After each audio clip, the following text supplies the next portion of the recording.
Meus amigos, e o time do Vasco já está criando caso novamente, gerando, mais uma polêmica de bastidores antes do clássico contra o time do Flamengo pelo Campeonato Brasileiro, jogo que será na quinta rodada do Brasileirão. O presidente do Vasco, Pedrinho, deu uma declaração polêmica dizendo que vai levar o jogo para São Januário. Vamos aqui acompanhar os bastidores, dessa treta aí envolvendo, essa polêmica, envolvendo Flamengo e Vasco. Vou deixar aqui os créditos para o canal do Sport TV e também para o canal da ESPN Brasil. O link deles está aqui na descrição desse vídeo. Agora vem comigo e vamos acompanhar o que eles falaram sobre o nosso Mengão. Ed Carmona, temos tempo ainda para Vasco e Flamengo, comando do Vasco. Mas esse assunto já está quente nos bastidores, porque o presidente do Vasco afirmou que o mando é do Vasco e ele afirmou que pretende levar esse jogo para São Januário, o que desperta um grande debate. Dá uma olhada no que disse o Pedrinho. Já vamos encaminhar o ofício hoje para demonstrar o desejo de jogar em São Januário. Conversei com alguns torcedores, se tiver que ser torcida única, vai ser torcida única, porque em São Januário normalmente é 95%, porque os outros 5% fica ali para separação. E isso faz pouca diferença no segundo jogo, você botar 5%. Então, assim, se a CBF, o Ministério Público, a UBEP determinarem que seja torcida única, vai ser torcida única. Mas a gente já vai encaminhar e vai lutar para que seja em São Januário e Vasco e Flamengo. Muito bem, senhor Lédio Carmona. Esse jogo é só na quinta rodada. É só dia 19 de abril. É um sábado. É um sábado, 6h30 da tarde. Quinta rodada. Então, isso tem tempo? Sim, senhor. Fica à vontade. Sim, senhor. Vou ter que fazer uma dissertação sobre isso aqui. Vamos lá, eu até conversei com o Pedrinho sobre isso hoje. A minha opinião, como carioca não, sou niteroense, mas como morador do Rio de Janeiro e frequentador do Maracanã há 50 anos, o certo é o Vasco jogar com o Flamengo no Maracanã 50-50, como sempre foi. Esse é o certo. Até porque São Januário é um estádio hoje precisa passar pela reforma. Mas não é o clube que decide onde quer mandar seus jogos? Não, eu vou chegar lá. São Januário precisa passar por uma obra forte, uma remodelação, vai virar um estádio novo, vai ficar excepcional. E há uma má vontade muito grande com São Januário. Em autoridades doidas, são loucas para interditar São Januário, sempre, qualquer motivo, São Januário é interditado. Então, eu acho muito arriscado o Vasco fazer uma operação dessa, mesmo com torcida única, em São Januário. E eu falei isso com o Pedrinho, inclusive, que ele correria um risco muito grave de ter o estádio interditado mais uma vez, porque a má vontade com o São Januário é explícita entre várias autoridades do Rio de Janeiro. Isso é claro, não estou contando nenhuma novidade. Então, eu jogaria no Maracanã, mas o Vasco não vai jogar no Maracanã. Se vai jogar em São Januário, também acho difícil. Então, eu acho que a tendência é que esse jogo aconteça no Newton Santos, como aconteceu no estadual. Agora, eu queria entender o lado do Vasco. Eu conversei com o Pedrinho e eu tenho alguns argumentos aqui que até fazem entender um pouco a postura do Vasco. Primeiro, eu vou perguntar para a mesa. Vocês acham que o Vasco, há alguns anos, desde que o Maracanã virou um estádio da concessão da dupla Flamengo e Fluminense, que o Vasco é bem-vindo no Maracanã? Não. Eu acho que claramente hoje o Maracanã é o estádio do Flamengo e do Fluminense. Sim, o Vasco não é bem-vindo no Maracanã. E é direito deles, inclusive. Sim, eles têm o direito eles são os donos do Maracanã, que o Maracanã também deixou de ser um estádio público. Esse negócio que é público no papel. Perfeito. Porque quando o Vasco quer jogar lá, ele não pode. Então o Vasco há anos tenta jogar 3 ou 4 vezes por ano no Maracanã, no máximo, e sempre leva não na cara, tem que ir lá pedir na justiça, batalhar na justiça para conseguir jogar no Maracanã. Normalmente consegue, mas é um desgaste para todo mundo. Inclusive para Flamengo e Fluminense. Então, dito isso, o Vasco não é bem-vindo no Maracanã. Eu não vejo obrigação do Vasco levar o jogo contra o Flamengo para o Maracanã, por mais que exista essa cultura. Porque se ele não pode jogar no Maracanã outros jogos, se são poucos os que ele pede para jogar, e esse ano, ele, inclusive, ele não pediu para jogar nenhum no Maracanã, por que ele tem a obrigação de levar, apesar da cultura carioca, que é sensacional, eu adoro, obrigação de levar esse jogo para o Maracanã. O Pedrinho fala várias coisas. Ele diz, os jogadores querem jogar em São Januário, preferem jogar em São Januário. O torcedor do Vasco quer jogar em São Januário. Esse pode ser até o último Flamengo e Vasco nesse antigo São Januário, porque o estádio, em algum momento, vai entrar em obra.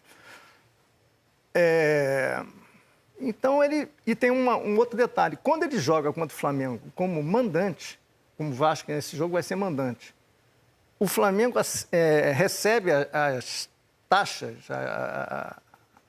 os direitos lá comerciais, como ele sendo mandante, não o Vasco sendo mandante. E segundo o Pedrinho, quando ele joga com o Fluminense como mandante, o Fluminense permite que o Vasco receba as taxas como mandante, não como visitante. Então tem essa guerra comercial também no meio, ele argumenta por esse lado também. Então, eu acho que ele tem argumentos fortes para defender que o time que o clube tente levar o jogo para São Januário, o que eu acho que não vai acontecer. Eu acho que ele não vai conseguir. Talvez o BEP tenha até que é o policiamento tenha até alguma elasticidade nisso, mas eu acho que não vai passar e ele vai acabar tendo que jogar em outro estádio. Mas eu não vejo mais obrigação, diante de tudo que acontece nos últimos anos. Eu quero jogar no Maracanã, você não pode, o estádio é nosso. É público, não é público. Volto a dizer, deixou de ser público há muito tempo. Então, eu acho legítimo o direito dele de querer jogar em São Januário. Acho que não vai acontecer e a tendência é que ele leve o jogo para São Januário. Lamento que isso esteja acontecendo, mas de público o Maracanã não tem mais nada e a partir do momento que o Maracanã não é mais público, é de 2 times, o Vasco não tem nenhuma obrigação de jogar no Maracanã. Olha, e uma informação. Existe um laudo de segurança de São Januário Sim. que não permite clássico carioca. Então, existe um laudo... Só Vasco e Botafogo. Só Vasco e Botafogo, que são 2 torcidas irmãs, né? Então, existe essa limitação de segurança pública. No mundo ideal, eu quero ver Vasco e Flamengo no Maracanã dividido. Eu, como figura neutra, no caso, como amante de futebol, eu quero ver Vasco e Flamengo no Maracanã, torcida dividida. Mas, para isso, os clubes têm que querer, os 2 clubes.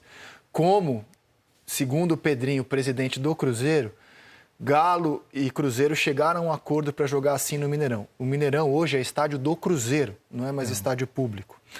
E os 2 clubes conversaram que eles querem voltar a jogar com torcida dividida e como há uma incapacidade de fazer isso na Arena MRV, que não foi construída para ter torcida dividida, segundo o presidente do Cruzeiro, chegaram a um acordo para jogar os 2 jogos de Brasileiro no Mineirão, campo neutro dividido. Os clubes assim desejaram. E para mim, que bom, é a vitória do futebol isso. No caso do Vasco, eu quero ver o Maracanã com torcida dividida, mas o mandante é o Vasco.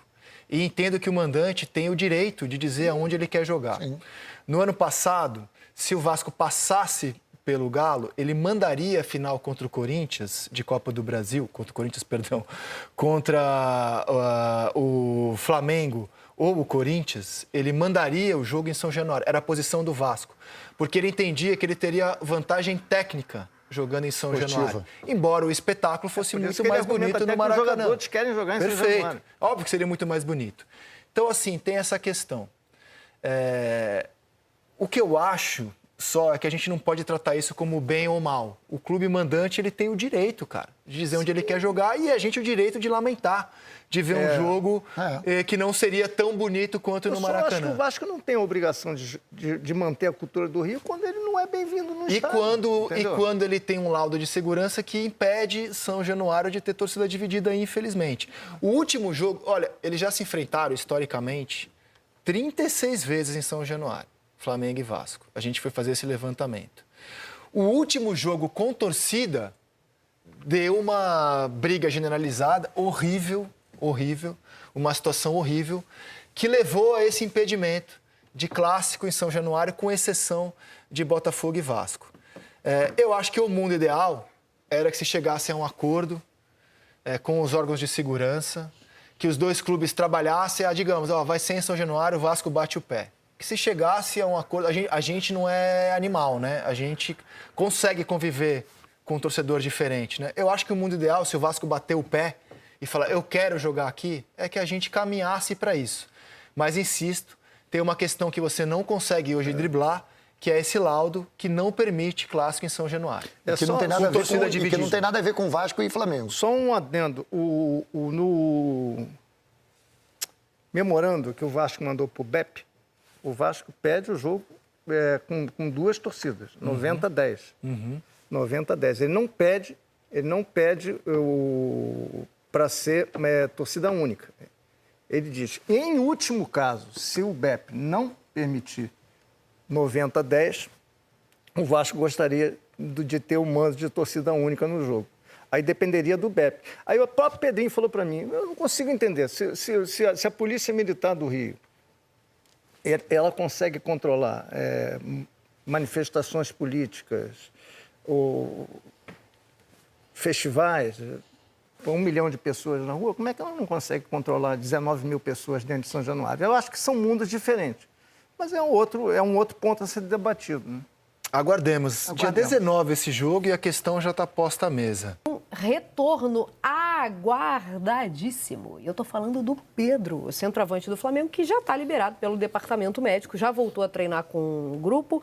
E a expectativa é de que ele volte a jogar agora, já em abril. Agora já, porque hoje é o dia 1º, né? Ele sofreu uma lesão que foi grave no joelho no dia 7 de setembro, quando treinava com a seleção brasileira. Foi num treino com a seleção, ou seja, passaram-se 7 meses. Machucou no treino, pode acontecer. E com a seleção para aumentar a nossa bronca ainda. Bom, passaram-se 7 meses e agora ele está liberado. E aí, Lofre? E aí que é um acréscimo muito grande para o Flamengo, porque essa é uma posição carente no elenco, já foi improvisado Bruno Henrique, ele até com certo sucesso. Juninho chega, tá com dificuldade também de mostrar... acho até que é um jogador que cabe dentro do elenco, mas está com dificuldade de se firmar como titular. Quase marcou um belo gol contra o Internacional. Foi um capricho da trave ali, né? E o Pedro é diferente, né? O Pedro é o centroavante da seleção. Em condições normais... Então, você manteria isso? Em condições de normais, se ele volta e recupera o futebol dele, ele é o centroavante da seleção brasileira. Ele é. Ainda que o treinador não mais seja Dorival. Não, com qualquer treinador, na minha cabeça, se você analisar o cenário, Pedro que jogava antes da lesão, tá? A lesão, às vezes, pode levar um tempo para ele retomar o Pedro que jogava antes da lesão. Mas pode ser que ele volte 100%, e aí eu não vejo competição para ele. Nem com aquele que joga no Real Madrid. É mesmo? É. O Hendrick, né? Então, eu não sei, eu acho que depende muito do próximo treinador. Depende muito do próximo treinador. Como assim? Da seleção, no caso. Sim, não sabemos. Pois pode ser qualquer um, pode ser qualquer uma lista aí. Pode ser qualquer um. Não sendo brasileiro, não sei se a gente vai ver isso, essa competição, botando o Pedro tão à frente nessa competição com o atleta do Real Madrid, não. Não sendo brasileiro. Não sei. Vamos de Jorginho, se for então? o Ancelotti, né? Só se for o quê? Se for o Lancelotti, Lancelotti. Lancelotti. Isso. Eu acho que não vai ser, não. Isso. Se não for, eu acho que o Pedro, sendo o Ancelotti, pode ser. Tem um nome europeu com que Pedro teria muita força na seleção brasileira. Jorge Jesus. Vamos de Jorginho, então, porque, tá chegando perto, hein? Vamos lá no nosso GE.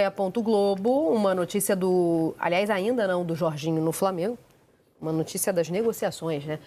O Jorginho e o Flamengo diminui a diferença de valores e caminham para acordo. Eu tenho até medo de saber qual é o valor. Partes se reuniram no domingo e ficaram mais perto de final feliz. O clube aguarda o aval do presidente BAP para encaminhar a contratação do volante de 33 anos para 34. Faz 34 esse ano. No final do ano vai fazer 34 esse ano, tá? E aí, conta pra primeiro, assim, você vai ver uma batida de pênalti. Ele perdeu também já assim, mas assim, a batida de pênalti é um negócio sensacional, né? Bom demais, né? É golaço? É golaço. É golaço. Até pênalti tem golaço. Esse gol classificou a Itália para a final da Euro, E né? também por isso. Ele perdeu na final. Mas o que tem? A Cíntia mostrou pra gente o pênalti da Marta também. Golaço de pênalti, golaço. Acho que é um jogador que, em condição física perfeita, domina o meio-campo do Flamengo. Só que, assim como os jogadores do Flamengo atualmente, não sei se ele está em condição física perfeita com 34 anos. Os jogadores do Flamengo estão com dificuldade de se manter Que jogadores? Ali, Estamos falando de Arrascaeta, quem? De La Cruz, toda hora o pessoal se machuca. Ah, eu achei que você estava falando dos recém-chegados da Europa, especialmente o Danilo, então, né? Exatamente. Aí você contrata um jogador mais velho, você vai correr esse risco. Ele jogando, acho que ele manda no meio-campo ali. Imagina assim, Jorginho e Gerson no. É muito bom. É. Assim, Mais um internacional, né? Mais um selecionável, no caso, da Itália, mas que chega credenciado por uma carreira toda marcada por grandes clubes da Europa. Sim, e por seleção italiana com Exato. sucesso. Por seleção italiana com sucesso. É uma carreira espetacular, né? Mais um brasileiro que acaba adotando outra nacionalidade por motivos esportivos e faz sucesso na seleção, com títulos, e é um grande jogador. Então, assim, você tem um meio de campo com Jorginho, Gerson e Arrascaeta em boa condição física. Mas aí não vai sobrar gente? Não, dá para montar. Vai sobrar gente, claro que vai sobrar. A ideia, inclusive, do Flamengo é que sobre gente. A ideia do Flamengo é você ter o melhor elenco do Brasil.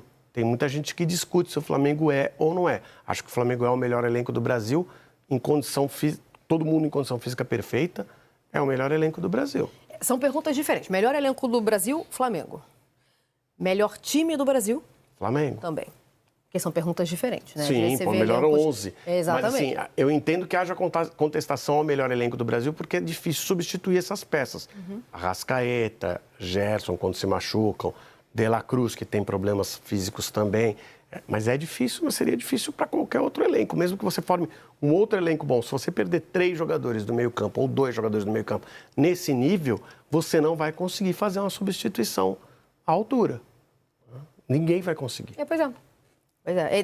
Eu acho que o Flamengo, naquela pergunta do Garro, talvez o Flamengo se aproxime disso. Por que não, Diego? O Flamengo, com certeza. Porque está sofrendo com lesões de novo, né? Muitas. Então, assim, se aproxima muitas. disso, se aproxima quando tem Mas, o assim, time inteiro. o substituto exatamente do Arrascaeta não tem. Pois é. Vamos aguardar, o negócio ficou quente. Tem o Flamengo também estreando na Conmebol Libertadores. A gente já chama o Cícero Melo, contando pra gente como o Flamengo vai para essa competição, tentando reconquistar, então, a glória eterna, hein, Cícero?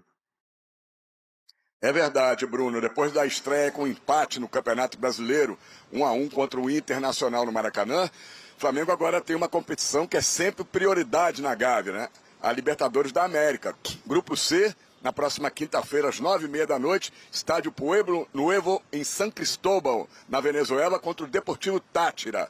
A viagem vai ser nesta quarta-feira. O time do técnico Felipe Luiz tem algumas dúvidas e problemas. A dúvida é o Gerson, o meia com incômodo muscular na coxa, que ele sofreu na seleção brasileira. Não foi detectada aí uma lesão. Ele está sendo reavaliado justamente agora essa manhã, no treinamento que está acontecendo no CT Ninho do Urubu. A programação do Flamengo é o seguinte: depois desse treino, o Flamengo volta a treinar no CT Ninho do Urubu amanhã, bem cedinho, 7h30 da manhã, porque a viagem para a Venezuela está marcada para a hora do almoço, 12h30.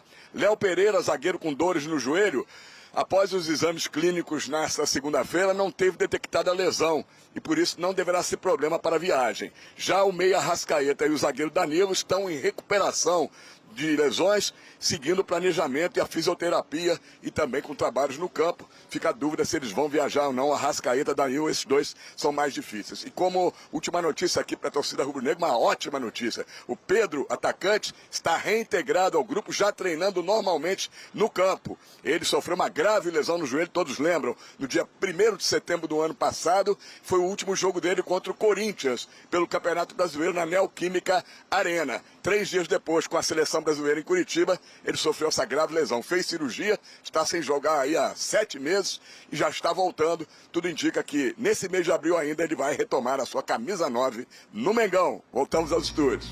Meus amigos, e olha essa notícia aqui, ó, né, que saiu no Globoesporte.com. Tá ali, ó, Flamengo fecha primeiro trimestre com o maior número de problemas musculares dos últimos 5 anos. Cara, olha, é um problema que o Flamengo tá carregando há bastante tempo, né? Tá aqui, ó lá, 2025, um total de 10 lesionados, 9 musculares. 24, 4 lesionados, 3 musculares. 2023, 12 lesionados, 4 musculares. E agora, olha só esse quadro aqui, ó. Vem apontando, né, todos os DMs de 2025. Tá ali, ó. Alexandro, posterior da coxa esquerda. machucou em 8 de fevereiro, só retornou um mês depois, né? 8 de março. 28 dias parado, 4 jogos fora. Aí depois tivemos o Ayrton Lucas com edema no colateral medial, 8 de fevereiro, mesma data ali, né, do Alexandre, ou seja, 2 laterais se lesionando na mesma data. E voltou no dia 1º de março, 21 dias fora. Juninho, edema muscular na coxa direita, 24 dias fora. Michael, 29 dias fora. Cebolinha, 22 dias fora. O Danilo, agora ainda sem previsão de retorno, lesionou no dia 28 de fevereiro. Bruno Henrique, 14 dias fora. Arrascaeta, não tem retorno ainda, não tem prazo ainda para retornar. O Gerson também foi detectado aí um problema, ele nem vai jogar esse jogo da estreia da Libertadores. Também ainda não tem aí a previsão de retorno. E o Danilo, né, ali, 26 de fevereiro, porque ele tentou 2 vezes, porque ele se lesionou, voltou a fazer treinamento com bola, já estava na transição e se lesionou de novo. Ou seja, ele nem chegou a retornar ao time, né, ali, as 4 linhas, e já se lesionou de novo. Por isso que tá o Danilo 2 vezes, né? Ou seja, porque já se lesionou de novo e não tem aí uma previsão de retorno. Então, os problemas, né, que o Flamengo vive em 2025 com a questão de departamento médico é de arrepiar. Isso porque só estamos no primeiro jogo do Brasileiro e ainda nem estreamos na Libertadores, cara, e nem na Copa do Brasil. Olha só, né? Jogamos só o Carioca até aqui. E detalhe, rodando elenco. E mesmo assim, vários jogadores já estão passando pelo departamento médico e a grande maioria por lesões musculares. Galera, o que será que está acontecendo ali dentro que ninguém consegue resolver esse problema crônico que o Flamengo tem de lesões musculares em nossos jogadores? Meu Deus do céu, isso me preocupa. Dá calafrio só de pensar nessa temporada que teremos ali aproximadamente 80 partidas. Vamos torcer para que tudo dê certo, tá? Vou deixar aí os créditos pro canal do Sport TV e também pro canal da ESPN Brasil. O link deles está aqui na descrição desse vídeo como forma de crédito. Vou pedir a você que ainda não é inscrito para se inscrever aqui no canal, ativar a notificação do sino e deixar o like. O like é o botãozinho do dedinho para cima, não paga nada, é 0800 e você ajuda demais o crescimento do nosso trabalho. Fica ligado, hein? Daqui a pouco eu tô voltando e trazendo mais notícias, análises, debates e informações do Clube de Regatas do Flamengo, o clube mais amado e mais querido do mundo. Já já eu volto, porque isso aqui é a nossa paixão, isso aqui é o nosso amor. Fui, nação!